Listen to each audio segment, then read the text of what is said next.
So he's an actor, author, motivational speaker, and this week happens to be adding a new title to his name. Joining us here from Michigan Chronicle is the one and only Hill Harper. It's good to have you here. It's great to be here. We got to add small business owner. Small business owner, that's right. Which is right around the corner here. Yes, and union member, which I think is important because fair wages and labor is very important to me. And yes, we're adding something new. You're adding something new. You made that announcement this week, and so we're able to share that here with our viewers today. Sure, I'm very proud to have launched my campaign for U.S. Senate right here in Detroit, and then across the state in Pontiac and also in Grand Rapids. Obviously, U.S. Senate, it's a statewide race, and I've had the chance to speak over the past several months to people all over the state in union halls and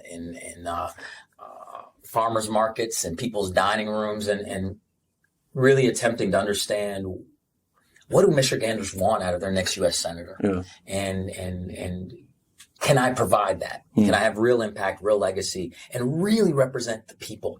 And we're excited about this campaign because given the launch, it shows that we can, and it shows that people can come together and we can have a campaign that's powered by the people. Yeah, to that point, what inspired you to run for this office, right? Because when you look at your background, community advocacy, multiple degrees, it seems as if you had political aspirations for quite some time. Have you? No. Okay. It's interesting. I've always thought, so for me, I've always wanted to have impact and legacy in a real positive way. And I felt like I could do that first as an actor. People like Paul Robeson, Sidney Poitier, Harry Belafonte were my heroes. Got a chance to do a movie with Ossie Davis called Get on the Bus. They all challenged me to, if you're an artist, you have to be political. But you don't have to necessarily have to hold office to be political. You can be an activist, which what I've been. And I also thought through the private sector could have impact, creating jobs. And through the books, empowering folks, trying to deal with the mass incarceration crisis, trying to deal with the wealth gap through the books. But increasingly, what has started to happen, and I have an answer, there's the micro piece and the macro piece. The micro piece is, my son said to me one day, I was driving him to school, and he said, "Daddy, I want to go to school." I said, "Why?" He said, "Because I'm scared. I'm scared they're going to kill me." And at that moment, your job as a father is to protect your children, and you realize he's going through this, active shooter training at school. And it's like, and I started to think about it, at home, it's not like we're saying, okay, go jump under the sink. That's traumatizing to a child. And you realize there hasn't been any real political will to fight back against the NRA, to ban weapons of mass murder. And who's going to do that? We need independent voices who are willing to stand up to lobbyists, stand up to big dollar donors, and stand up to special interests and say, we're going to make a change. So that's the micro. Right. The macro is when we look at how little trust there is in our democracy, and we look at working families, who's actually advocating for them? That's the question I'm asking. So it's micro and macro, and I believe good people have to run for office, and so many good people aren't. Yeah, so it gets to my point of why now, and having those political aspirations, because in your other line of work, you've been able to advocate and make a difference in all those other ways. Yeah. So when you look at the decision to run now, how do you tackle, or what do you think will be the most challenging part for your campaign? Without question, that's a great question. Without question, the most challenging part for my campaign is going to be able to convince people to reclaim their power and reclaim their vote. The largest voting constituency in Michigan is the one I have to appeal to, and those are people who don't vote. We have to bring those people back. They've lost trust in the system. They elect these career politicians over and over. They see nothing materially changing in their individual lives. And so why should they trust me? The guy who's not a politician, who says, listen, I'm not going to be like that. I'm actually going to fight for you. I'm going to put you first. Are they going to believe it? And I have to cover this state, all 83 counties, speak to everybody up and down the state, across the state, whether it's a farmer in Remus, Michigan, or a single mom at the corner of Mack and Drexel. I think we fundamentally all want the same thing. Yeah. But when you talk about Detroiters being able to believe you, because there's still a lot of people who still have that attachment to you as, Mr. Hollywood, given your time here in Detroit, what have you learned about Detroiters as you moved around the city and getting them to be able to be convinced that you're their guy who will represent them in the U.S. Senate? I get asked that question, interestingly enough. I've gotten it asked many times because I do a lot of work in prisons. And people say, I wrote my book called Letters to an Incarcerated Brother. And I get asked that question. People say, well, how can these men in prison, you've never been in prison, how can men in prison even trust you or know that you know their experience? And at the end of the day, people know when you look them in the eye and you say, I love you, I want to support you, I want to figure out a way to work together, they know whether you're BSing them or not, to be quite honest. And I want to just have honest conversations with people about what they want to see out of a representative and what they haven't gotten. And I believe if we collaborate, the biggest issue, or one of the big issues, is people act like someone either gets elected or they don't, and then it's over. That's not true. That's just the beginning. Everybody has to actively collaborate in our democracy. And that's the type of candidate I want to be. And that's also the type of senator I'll be, providing transparency, access, and accountability. That's what we need. And that's what I think people want. So when it comes to being here in Detroit, what made you move to Detroit and make that jump to move here? Well, first of all, there is no place in the world like Detroit. There's no place in the world like the state of Michigan either. There used to be a great government program here. You know what it was? It was a film and media tax credit that they got rid of. Snyder administration got rid of it. I was here doing projects, and I met the most wonderful people I'd ever met.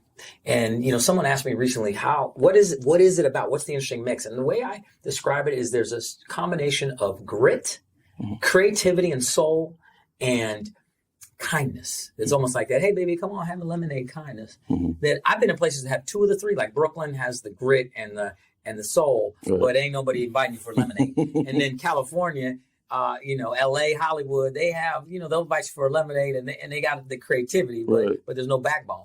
Things get tough, they'll fold like a cheap suit. And that's not the way it is here. And so when I knew, and I said to myself, when I have kids, I want to raise them here because I'd rather have them turn out like folks here than Hollywood folk. Now, I do make a joke. I say, all of us will agree that anybody from Detroit has a really strong sense of self. Now, they may not always have good sense, but those are two different things. Don't get in trouble. But it's been such a blessing to be here for 7 years. The past 7 years have been phenomenal. I've been able to invest in a business. I've been able to renovate a beautiful historic home. I've been able to meet so many people and allow folks and nonprofits to use the space in different spaces to have charity events. And that's what community is about. And I think that Detroit, Southeast Michigan, and even the whole state of Michigan, there's this strong sense of community, and there's a uniqueness to it that's very special. Yeah. Let's get back to the USC for just a moment. Debbie Stabenow held this seat for a very long time. Yes. When you think about the race ahead and the challenging moments you're going to experience as a politician, right? Do you, on one hand... I just want to say this. I'm not going to be a politician. Okay. I'm going to be a candidate running for the open U.S. Senate seat. That is true. So that's the difference because, and this is just me explaining, politicians to me have taken on a connotation of them acting as if the seat is some type of, coronation. And if they win, they hold the seat. It's really the people's seat. And it's really just a platform for you to represent the voice of the people. And that's why, rather than saying, oh, you're a politician now, say, no, I'm a candidate to represent people. That's what I want this to be, and that's what I want it to be about. And because I really think we all need to reframe the way we think of people holding office. And then finally, what are the top 5 issues that you will campaign on, and if elected, that you will make as a priority? Okay, there are a number of them. Number one, student loan debt relief and free pre-K through 16. College is the new high school. It used to be if you got through high school, you were job ready. There were trade schools. There were all sorts of things you could do. In this idea economy, you need, whether it's technical skills, trades, skilled trades, and or college. And the fact that we are saddling young people with the cost of education that has way outpaced inflation is wrong. It's just simply wrong. And so, we have to allow people to learn, grow, and then reinvest in their community by investing in themselves through education. All of my success, I ascribe to my family, my faith, and education. And so in the recent Supreme Court verdicts, gutting affirmative action, voting against student loan debt relief, those are a politicized court going against creating opportunities for folks to create better communities and live out their life. So that's one of them. I'm not putting them in order of importance. Other piece is healthcare.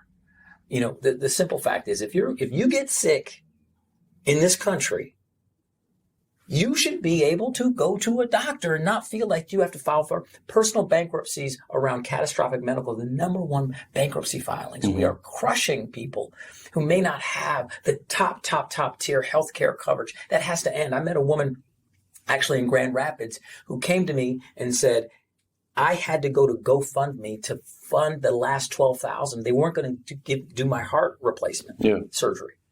GoFundMe cannot be a medical plan. Over 1/3 of the GoFundMes are medical related. And so those are 2. So that's 2, and then you got 3, 4, and 5. We got 3, 4. You just want me to say them. Yeah, just say them. We have to ban weapons of mass murder. Okay. And we can't allow folks to define what weapons of mass murder are in that way. People try to get in an argument around the Second Amendment and what are guns. No. Weapons of mass murder need to be banned, and we have to protect our children. I'm not going to sit up and say the Second Amendment is more important than second graders' lives, and that's a key piece for me. The other piece is economic development. What makes strong communities are small businesses like the one I have. We have to create jobs, and we have to work on economic development, and then finally the environment. There is a climate crisis going on, and we have to protect our Great Lakes at all costs. I want to protect our Great Lakes from any type of invasive species, whether it's man-made or natural. In other words, we need to see, that's why we love Detroit. Yeah, that's what's special about this Paradise Valley district area. His speakers are better than mine in my house. Live music, pedestrian traffic, we're here for it all. And then number 5? So number 5 was the environment and the climate crisis. Right. And so protecting our Great Lakes at all costs from any invasive species, man-made or not. And so example would be we got to protect our Great Lakes from the Asian carp, but we also got to protect it from oil pipes potentially exploding and poisoning, and also PFAS. PFAS is one of the number one poisoners of groundwater, and we have to protect that. And perhaps you can throw in the wildfire somewhere in there too. Although, the smoke that's happening up in Canada right now, and that's not the best situation. Absolutely. Since you are here in Detroit, what have been some of your favorite places to visit, east side or the west side? Ooh, man, that's tough. I recently went, and I've gone there 3 times now.